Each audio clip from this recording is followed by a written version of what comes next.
నర్సంపేట డిపోకు చెందిన driver Kola Shankar Goud staff number వచ్చేసి 65156A.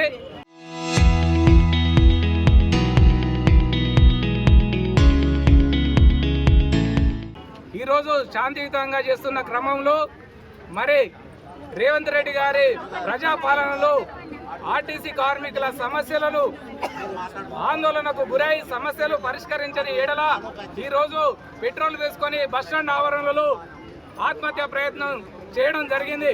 మరి 90% తీవ్రమైన గాయాలతోటి ఆయన చావు బతుకుల మధ్యలో ఈ రోజు కొట్టుమిట్టాడుతుండు. ఇదేనా ప్రజాపాలన? ఇదేనా ఇందిరమ్మ రాజ్యం? మేము కొని తెచ్చుకున్న ప్రభుత్వం ఇదేనా? మరి గత ప్రభుత్వం 10 సంవత్సరాల కేసీఆర్ చేసింది ఏంటి? మాకు రావాలి, రేవంత్ రెడ్డి గారు సీఎం కావాలి, ఇందిరమ్మ రాజ్యం రావాలి, మా బతుకులు మారుతాయి, మా ఉద్యోగాలకు సంపూర్ణ ఉద్యోగ భద్రత వస్తుంది, మా పిఆర్సీలు వస్తాయి, డిఎల్ వస్తాయి, సమస్యలు తీరుతాయి, సంపూర్ణ ఉద్యోగ భద్రత వస్తుంది, కొలువులు వస్తుంది, పనిభారం తగ్గుతుంది, ఆకస్మిక మరణాలు తగ్గుతాయి. మరి ఈ రకంగా ఇది ఏంది? ఇది ఏ పాలన? ఇది బ్రిటిష్ పాలనను తలపిస్తుంది. తక్షణమే సీఎం రేవంత్ రెడ్డి గారు, పొన్నం ప్రభాకర్ గారు తక్షణమే రాజీనామా చేయవలసిందిగా మేము నర్సంపేట డిపో కార్మికుల తరఫున మేము డిమాండ్ చేస్తాము. ఇప్పటికైనా కూడా హైదరాబాద్ లో అత్యవసర సమావేశం ఏర్పాటు చేసి ఎన్నో వాటికి చేస్తారు కదా, మేనిఫెస్టోలో లేనటువంటి ఎన్నో పథకాలను తీసుకొచ్చి ఓ హైడ్రా పేరు మీద లేకుంటే గాంధీ విగ్రహం మీద వేల కోట్ల రూపాయలను నష్టపరుస్తారు. మీరు ఇచ్చిన డిమాండ్సే కదా, మీరు పెట్టిన మేనిఫెస్టోలో ఉన్నటువంటి డిమాండ్లు చేయడానికి మీకు అభ్యంతరం ఏంది? అంటే మీరు కూడా ప్రాణాలు తీస్తారా? మరి ఇది ఏ కాలంలో ఉన్నాం? ఏ బ్రిటిష్ పాలనలో ఉన్నావా లేకుంటే ఏ కాలంలో ఉన్నాం? తక్షణమే దీనికి బాధ్యత వహించవలసిందిగా తెలంగాణ ప్రభుత్వాన్ని డిమాండ్ చేస్తాము. దీన్ని తక్షణమే కూడా వెంటనే హైదరాబాద్ లో మీటింగ్ ఏర్పాటు చేసి సత్వరమే జేఏసీ నాయకులను పిలిచేసి చర్చలకు పిలిచి దీన్ని ఇప్పటికైనా కూడా 32 డిమాండ్లను కూడా నెరవేర్చవలసిందిగా మేము డిమాండ్ చేస్తున్నాం.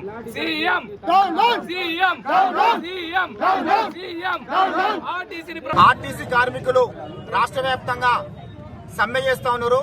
వాళ్ళ న్యాయమైనటువంటి సమస్యలు పరిష్కరించాలని రాష్ట్ర ప్రభుత్వానికి నోటీస్ ఇచ్చి 40 రోజులు గడిచినప్పుడు కూడా ప్రభుత్వం నుంచేని అదేవిధంగా ఆర్టీసీ యాజమాన్యం నుంచేని ఎలాంటి స్పందన రాకపోవడం మూలంగానే కడుపుగాలి ఇవాళ ఆర్టీసీ కార్మికులు రోడ్డు మీదకి వచ్చారు.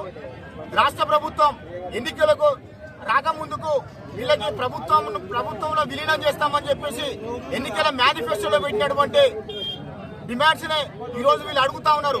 కానీ సమ్మెను శాంతియుతంగా చేస్తా ఉంటే విచ్ఛిన్నం చేయడం కోసం ఆర్టీసీ యాజమాన్యం ప్రయత్నం చేస్తా ఉన్నది, రాష్ట్ర ప్రభుత్వం ప్రయత్నం చేస్తా ఉన్నది.